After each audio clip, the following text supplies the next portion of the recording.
Hello student, effort ઇન્સ્ટિટ્યૂટની YouTube channel પર તમારું સ્વાગત છે. અહીં આપણે લેક્ચર નંબર 24માં એક પ્રેક્ટિસ પ્રોબ્લેમ જોઈશું જે ખૂબ જ આઈએમપી છે. તો એફર્ટ ઇન્સ્ટિટ્યૂટની યુટ્યુબ ચેનલમાં તમને ધોરણ 1 થી 4, ધોરણ 5 થી 10, ધોરણ 11 બાય સાયન્સ, નીટ, જેડબલી, main and advance and BITSAT ના વિડીયો લેક્ચર તમને અહીં મળી રહેશે. હવે આપણે જોઈએ એક્ઝામ્પલ એટલે પ્રશ્ન જોઈએ. તો એક ધન વિદ્યુતભાર capital Q, a positive charge capital Q is uniformly distributed throughout the volume of dielectric sphere of radius r. પહેલી લાઈન એ કહે છે કે કેપિટલ R ત્રિજ્યાનો એક ડાયલેક્ટ્રિક ઘન ગોળાના કદમાં એક કેપિટલ Q ધન વિદ્યુતભાર નિયમિત રીતે વિદ્યુત ભારિત થયેલો છે. કઈ રીતના? આ રીતે નિયમિત રીતે વિદ્યુત ભારિત થયેલો છે. ચાલો આ ક્લિયર. કેટલો? Plus Q. A point mass having a charge plus Q and mass small m is fired toward the center of the sphere with velocity v from a point A at a distance r, small r greater than capital R, from the center of the sphere. હવે અહીંયા plus Q વિદ્યુતભાર ધરાવતો અને small m દર ધરાવતો એક બિંદુવત વિદ્યુતભાર R અંતરેથી એ બિંદુએથી વી વેગ સાથે ગોળાના કેન્દ્ર તરફ ફાયર કરવામાં આવે છે. અહીંયા કેન્દ્ર તરફ જ્યાં આર છે, આર એ શું છે? R greater than capital R. સમજ પડી ગઈ? એટલે જો પ્લસ Q વિદ્યુતભાર છે, અહીંયા કેન્દ્ર તરફ એને શું કરવાનું છે? ફાયર કરવાનું છે. કેટલા વેગથી? વી વેગથી. વી. ઓકે. તો હવે જોઈએ પાછું. Find the minimum velocity V so that it can penetrate r/2 distance of the sphere. એટલે કે જે ગોળા છે એના r/2 અંતર સુધી જ્યારે પ્લસ Q વિદ્યુતભાર અંદર તરફ જાય ત્યારે તેનો ઓછામાં ઓછો વેગ શોધો. એટલે કે ઓછામાં ઓછો વેગ તમારે શોધવાનો છે. ઓછામાં ઓછો વેગ આનો કેટલો હોય કે જેથી તે કેટલા અંતર સુધી જઈ શકે? અંદરની તરફ r/2 અંતર સુધી. કેટલા? r/2 અંતર સુધી જઈ શકે. એટલે હું એને કેટલા ઓછામાં ઓછા વેગથી કેટલા વેગથી એને ફેંકવામાં આવે કે જેથી તે ગોળાની અંદર r/2 જેટલું અંતર કાપી શકે. અહીંયા જો અમુક કન્ડિશન આપેલી છે. Neglect any resistance other than electric interaction. Okay. And charge on the small mass remain constant throughout the motion. એટલે ગતિ દરમિયાન વિદ્યુત ભાર છે એ કેવો રહે છે? અચર જ રહી છે. સોરી, વિદ્યુત ભારનું જે દર છે એમ એ કેવું રહે છે? અચર રહે છે. અને બીજું આ ઉપરાંત જે વિદ્યુત ઇન્ટરેક્શન છે એમાં બીજા કોઈ અવરોધ બળ લાગતા હોય તો એને શું કરવાનું છે? આપણે અવગણી નાખવાના છે. ક્લિયર? હવે તો આ જે પ્રશ્ન છે એ આપણે કઈ રીતના સોલ્વ કરીશું?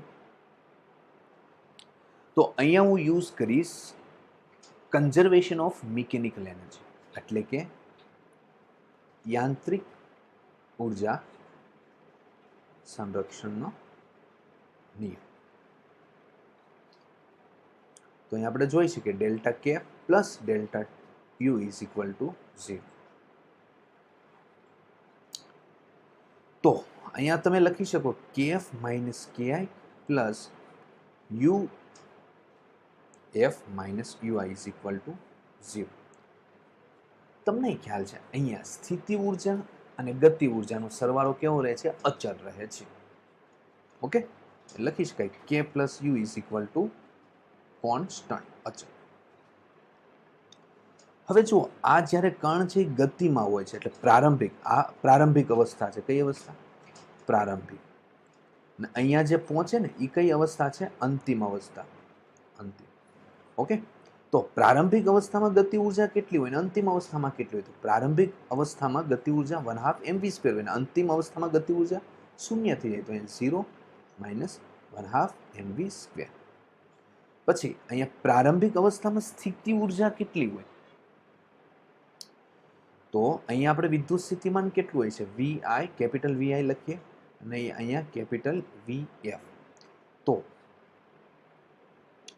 અહીંયા આપણે સ્થિતિ ઉર્જા લઈએ તો કેટલી આવશે પ્રારંભિક અવસ્થામાં, અને અંતિમ અવસ્થામાં સ્થિતિ ઉર્જા લઈએ તો QVF minus QVI is equal two 0.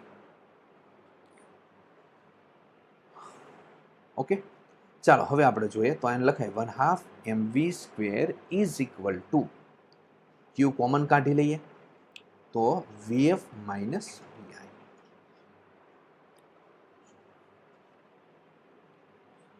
Q હવે આપણે VF અને VI ના સૂત્ર મૂકવાના છે. તો આ ઘન ગોળો છે, વિદ્યુત ભારિત છે, તો અંદરની તરફ વિદ્યુત સ્થિતિમાનનું શું સૂત્ર આવે?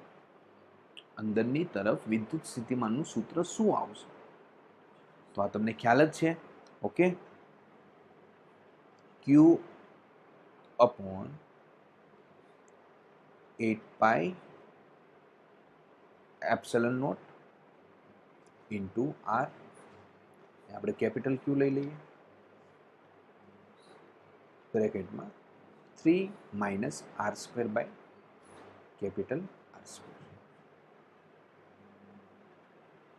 VI, ઓકે, તો અહીંયા VI અહીંયા સ્થિતિ ઉર્જા કેટલી આવશે? તો આપણને આ શું થયું? બહારનું બિંદુ થયું ને, કેન્દ્રથી બહારના બિંદુ પાસે, બહારના બિંદુ પાસે શું આવશે વિદ્યુત સ્થિતિમાન? તો Q 1/4 pi epsilon naught capital Q small r.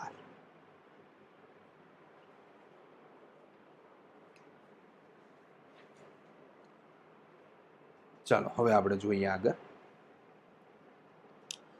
હવે આનું આપણે સાદરૂપ દઈ દઈએ પહેલા.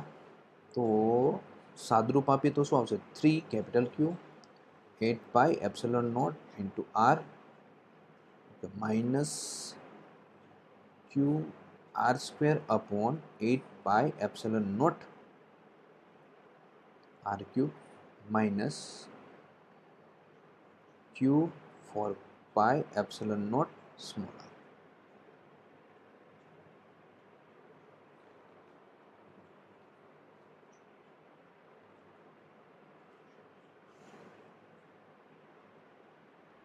ચાલો અહીંયા આપણે કામ કરીએ. સ્મોલ r ની શું મૂકી દઈએ? વેલ્યુ પુટ કરી દઈએ. અહીંયા આપણે કેટલું લીધેલું છે? આ અંતર કેટલું આવશે? R/2. તો આપણે અલગ પાડવા માટે આને R' કહી દઈએ, બરાબર. તો R is equal two R/2. R/2 ની વેલ્યુ Q. ઓકે, એક કામ કરીએ, 4 પાઈ એપ્સિલન નોટ પણ આપણે પહેલા કોમન કાઢી લઈએ.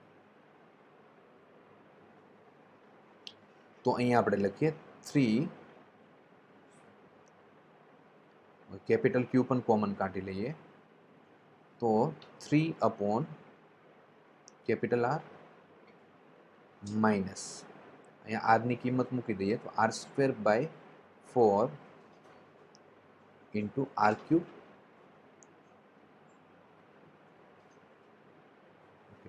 ઇન્ટુ 2, અહીંયા પણ 2 આવશે, minus R.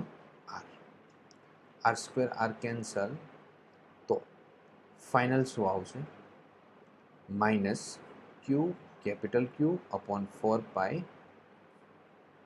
Epsilon naught 3 2R minus અહીંયા કેટલા લખીશું? 1/8R minus 1/R.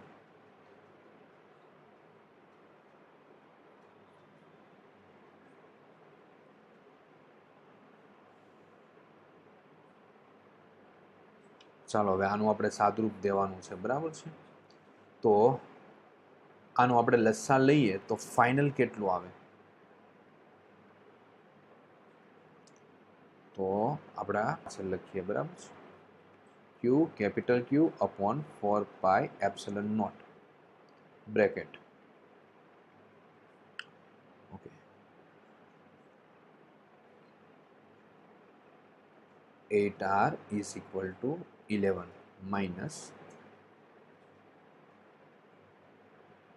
1/r.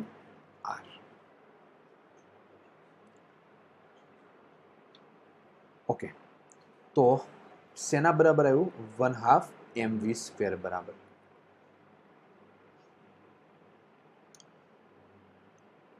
તો v સ્ક્વેરને તમે કરતા બનાવી દો,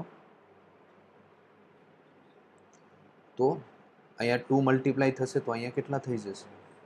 એમ છે નીચે છેદમાં મલ્ટીપ્લાય થશે તો Q capital Q upon 2m pi epsilon nought 11/8r minus 1/r. તો v ઇઝ ઇક્વલ ટુ આવશે under root Q capital Q upon 2m pi epsilon nought 11/8r minus 1/r. આ આપણો આન્સર છે.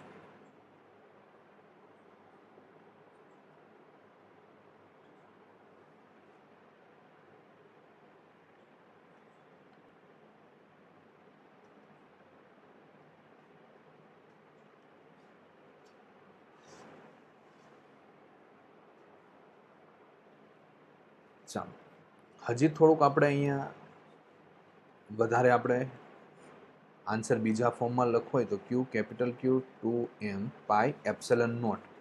તો એક કામ કરીએ, આનું આપણે લસા લઈ લઈએ. તો 8 capital R into small r. તો શું લખાશે આને? 11r minus 8r. અથવા હજી આ આર ને તમે કોમન કાઢીને લખો હોય તો પણ લખી શકો, Q capital Q 2m pi epsilon nought into R. તો અહીંયા શું આવે? 11/8. આર કોમન કાઢો એટલે capital R small R. Clear? તો આ રીતના તમે આન્સર, આ પણ આપણો રાઈટ આન્સર છે, આ રીતના પણ રાઈટ આન્સર છે, આ પણ આપણો રાઈટ આન્સર. ઓકે, જે ઓપ્શનમાં આપ્યો હોય તે રીતે તમે લખી શકો. તો દોસ્તો ખબર પડી ક્વેશ્ચનમાં? ઓકે, યાંત્રિક ઉર્જા સંરક્ષણના નિયમથી આ ક્વેશ્ચન શું થાય છે? આખો સોલ્વ થાય છે. ઓકે, એફર્ટ ઇન્સ્ટિટ્યૂટની યુટ્યુબ ચેનલને લાઈક, સબસ્ક્રાઇબ અને શેર કરો. હવે પછી આપણે લેક્ચર નંબર 25 જોઈએ.